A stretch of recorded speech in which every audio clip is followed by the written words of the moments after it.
4 of these here. The 4x3 here. A bit. Here's some lights.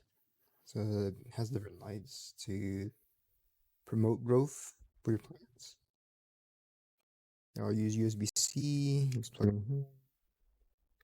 The cable is 1 USB-A to 5 USB-Cs. There's 5 of these here. Some shovel or tools. I don't know what these are. Got some tools. Yes, you can have a label. Get your permanent marker. Should be erasable, right? Scratch that. Instruction booklets.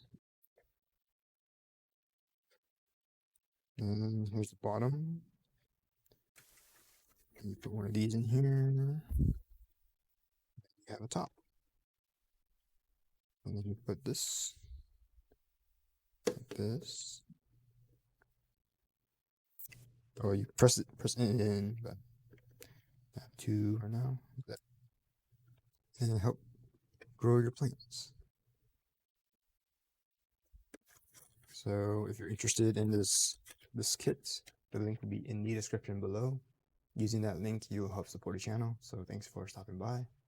Don't forget to like, subscribe, comment, share the video, and I will see you next time.